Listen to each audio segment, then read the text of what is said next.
اعوذ باللہ من الشیطان الرجیم بسم اللہ الرحمن الرحیم۔ عزیز طلباء السلام علیکم۔ ایک مرتبہ پھر آپ کی خدمت میں ہم حاضر ہیں آن لائن کلاس کے سلسلے میں۔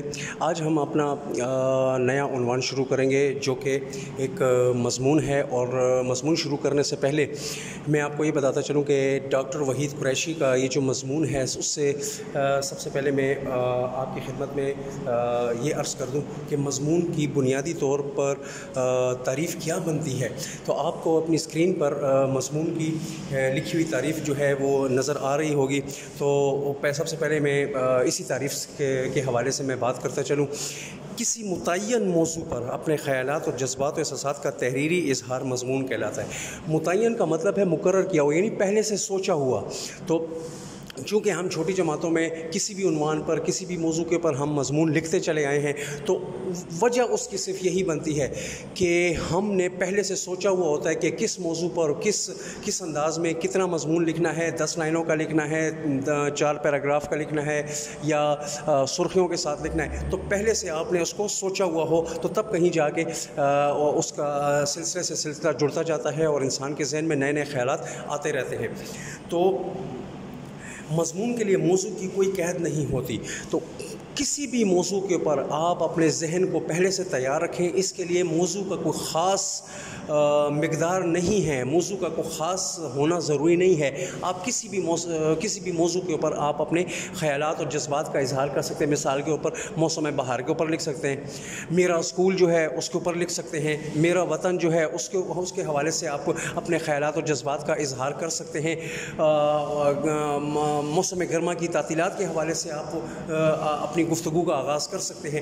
تو کہتے ہیں، اس کہنے کا مقصد صرف یہ ہے کہ مضمون کے لیے آپ نے اپنے ذہن کو محدود نہیں رکھنا، اپنے ذہن کو کام میں لانا ہے، اور جتنا آپ اپنے ذہن کو کام میں لائیں گے، نئے سے نئے خیالات اور نئے سے نئے جذبات جو ہیں اور اس کا اظہار جو ہے وہ آپ کے ذہن میں آتا رہے گا۔ پھر سب سے بڑی بات، مضمون کے لیے ایک خاص ترتیب ہوتی ہے، تو ترتیب کے ساتھ لکھنا چاہیے۔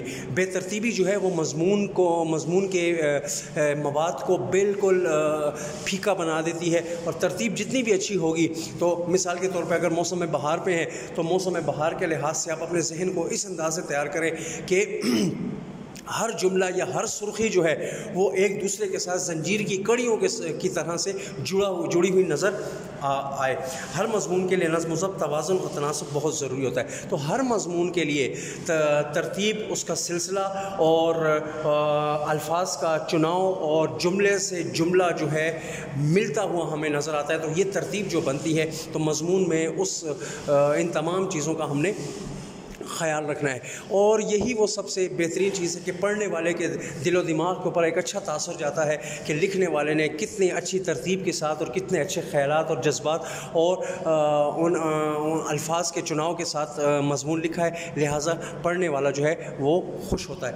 تو عزیز طلباء، امید کرتے ہیں کہ آج کے سبق کی ہماری دلچسپی جو ہے وہ اللہ کے فضل سے برقرار رہے گی، اور اب میں نے آپ کو یہ مضمون کی جو مقرر جو ہے تعریف جو ہے وہ آپ کو میں نے سمجھا دی۔ اگر آپ چاہتے ہیں کہ مضمون کی تعریف جو ہے وہ ہم کھل کر اپنی کتاب کے ذریعے سے پڑھنے کی کوشش کریں، تو آپ کو ڈاکٹر وحید قریشی کے لکھا ہوا جو سبق ہے علامہ اقبال کا تصور وطنیت، اس کے صفحہ نمبر 66 کے اوپر، صفحہ نمبر 26 کے اوپر، معذرت کے ساتھ صفحہ نمبر 26 کے اوپر آپ کو یہ ترتیب سے ایک مضمون جو ہے اس کی تعریف جو ہے وہ نظر آئے گی، اور یہ ویسی کی ویسی تعریف ہے کہ جس طرح میں نے آپ کو اپنے کاغذ پر لکھی ہوئی جو ہے تعریف جو ہے وہ بتائی ہے۔ میں بہرحال پھر بھی میں آپ کی خدمت میں اس کو پڑھ دیتا ہوں۔ مضمون کے لغوی معنی ضمن میں لیا ہوا۔ ادبی اصطلاح میں مضمون سے مراد ایسی معلوماتی تحریر ہے جو زندگی کے حقائق اور مسائل پر ادبی انداز میں لکھی گئی ہو۔ مضمون میں کسی بھی متعین موضوع پر مدلل، سنجیدہ اور معروضی بحث کے ذریعے کوئی حقیقت، خیال یا نقطۂ نظر کو قاری تک پہنچایا جاتا ہے۔ مضمون ہمیشہ 3 حصوں پر مشتمل ہوتا ہے۔ کس انداز میں؟ تمہید کا مطلب ہے آغاز، نفس مضمون کہ آپ مضمون میں لکھنا کیا چاہتے ہیں، کس عنوان پر آپ نے جو مضمون لکھا ہے، اور جس عنوان پر بھی آپ نے مضمون لکھا ہے اس کے ذیل میں کس قسم کا مواد آنا چاہیے، اور پھر اس کا خاتمہ یعنی اس کا اختتام جو ہے، تو مضمون کا اختتام جو ہے وہ اس انداز میں ہو کہ پڑھنے والے کو پتہ چل سکے کہ واقعی لکھنے والے نے ترتیب کے ساتھ ایک مضمون لکھا، اور تینوں چیزیں اس میں آغاز سے لے کے نفس مضمون، اور نفس مضمون سے لے کے خاتمے تک جو تینوں چیزیں آپ کو صفحہ نمبر 26 پہ نظر آ رہی ہیں، تو جتنی ترتیب اچھی ہوگی پڑھنے والا اتنا ہی آپ کے لکھے ہوئے مضمون سے متاثر بھی ہوگا اور اس کی دلچسپی بھی برقرار رہے گی۔ تو آپ کو میں نے مضمون کی 2 تعریفیں بتائی ہیں، تعریف صفحہ نمبر 26 والی ہو یا میرے ہاتھ سے لکھی ہوئی، یہ جو آپ کو یہ تعریف آپ کی اسکرین پر نظر آ رہی ہے یہ والی، اور دونوں ایک جیسی ہیں، دونوں کا مقصد ایک ہی ہے، دونوں جو ہے وہ اسی طرح کی برابری کی سطح پر ہیں، اور ہر ایک کا مقصد یہی ہے کہ مضمون جو ہے وہ دلیل کے ساتھ ہو، مضمون لکھا ہوا مضمون جو ہے وہ اتنا متاثر کن ہو کہ پڑھنے والے کے اوپر اثر بھی کر سکے، اور پڑھنے والا آپ کے لکھے ہوئے الفاظ اور آپ کے لکھے ہوئے جملوں سے صحیح طریقے سے متاثر ہو اور آپ کی تعریف کرنے پہ مجبور ہو جائے۔ تو اس سے پہلے کہ ہم اپنا سبق شروع کریں تو سبق سے پہلے ہم ڈاکٹر وحید قریشی کی شخصیت کے حوالے سے ہم کچھ بحث کرتے ہیں، اور اس ڈاکٹر وحید قریشی کی شخصیت کے حوالے سے جب ہم بحث کریں گے تو یہ چیز ہم دیکھنے کی کوشش کریں گے کہ ڈاکٹر وحید قریشی کی شخصیت کے حوالے سے جو خاص باتیں ہیں ہم سب سے پہلے ان کو زیر بحث لے کر آئیں گے، اور وہی چیزیں جو ہیں وہ ہم ان کے اوپر بحث کریں گے۔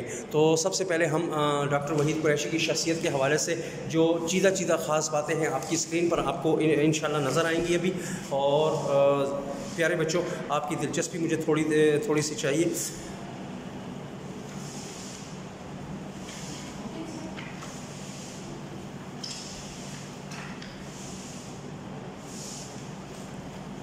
علامہ اقبال کا تصور وطنیت، علامہ اقبال کا تصور وطنیت ڈاکٹر وحید قریشی کی تحریر ہے، اور یہ سبق جو ہے اساسیات اقبال سے ماخوذ ہے، ڈاکٹر وحید قریشی کی کتاب ہے، اس میں سے علامہ اقبال کے سوچ کے حوالے سے، اور اس علامہ اقبال کی سوچ جو ہے اپنے وطن اور اپنے وطن کے لوگوں کے حوالے سے، دین اسلام کے حوالے سے جس انداز میں علامہ اقبال کی سوچ تھی اس پر ڈاکٹر وحید قریشی نے بحث کی ہے۔ تو سب سے پہلے ہم ڈاکٹر وحید قریشی کی شخصیت کے حوالے سے جاننا چاہیں گے، تو سبق ہے ہمارے پاس آج کا علامہ اقبال کا تصور وطنیت۔ ڈاکٹر وحید قریشی کی کتاب اساسیات اقبال سے یہ ماخوذ ہے، اس کے مصنف جو ہیں ڈاکٹر وحید قریشی ہیں، اصل نام ان کا عبد الوحید ہے، سن ولادت جو ہے 1925 گجرانوالہ میں بنتی ہے، اور وفات جو ہے ان کی 2009 کی لکھی ہوئی ہے۔ ادبی حیثیت میں شاعر، نقاد، مضمون نگار، محقق، ماہر لسانیات، مورخ، شاعری بھی کرتے تھے۔ کسی بھی تحریر کے حوالے سے اپنے خیالات کا اظہار کرنا، تحریر کے حوالے سے اچھائی اور برائی کے بارے میں اپنے خیالات کا اظہار کرنا تنقید کرنا کہلاتا ہے، اور تنقید کرنے والا نقاد ہوتا ہے۔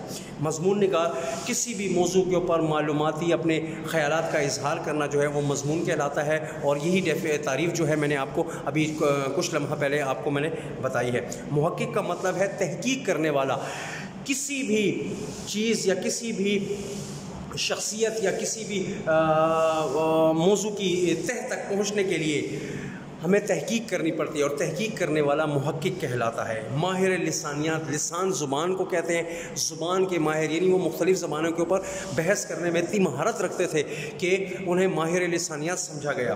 مورخ کہتے ہیں تاریخ لکھنے والا، جسے آپ انگلش میں ہسٹورین کہتے ہیں، تو مورخ، ہسٹورین۔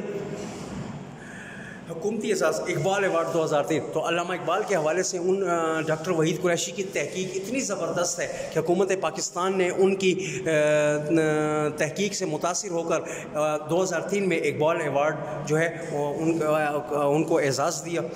نمایاں تصانیف نے افسانوی ادب، اساسیات اقبال، مطالعہ حالی، تو اہم جو تصانیف ہے، جو ان کی اہم لکھی ہوئی جو کتابیں ہیں، ان میں چیدہ خاص کتابوں کے نام جو ہے آپ کو اپنی اسکرین پہ نظر آ رہے ہیں۔ اگر تفصیلی کتابوں کے بارے میں آپ جاننا چاہتے ہیں تو ڈاکٹر وحید قریشی کی شخصیت کے سوال کے آخر میں آپ کو یہ تمام تفصیل سے ان کی کتابوں کا نام جو ہے آپ کو مل جائے گا۔ تو سرسری طور پر 3 کتابوں کے نام آپ کو اپنی اسکرین پر نظر آ رہے ہیں۔ ناظرین، اس سے پہلے کہ ہم اپنا سبق شروع کریں تو سبق شروع کرنے سے پہلے ہم سب سے پہلے ڈاکٹر وحید قریشی کی شخصیت کے حوالے سے ہم بحث کریں گے۔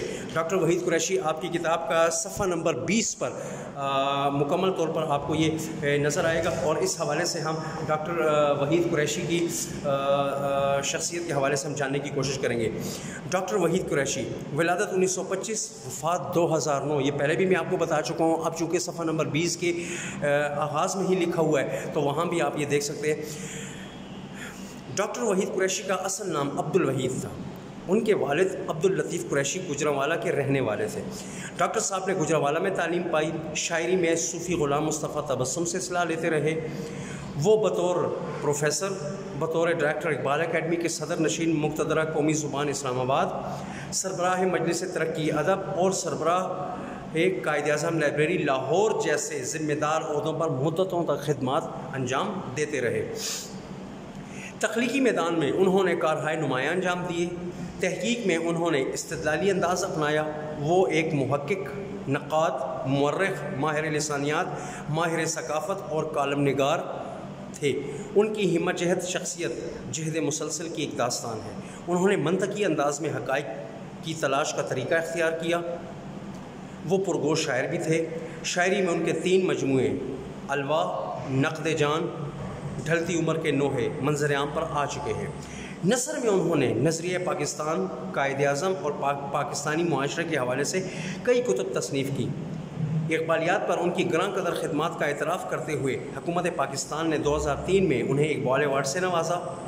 انہیں اردو زبان سے بے پناہ محبت تھی اور اردو زبان کی ترویج اور عملی طور پر اردو کو سرکاری زبان کا درجہ دینے کے لیے عمر بھر کوشش کرتے رہے۔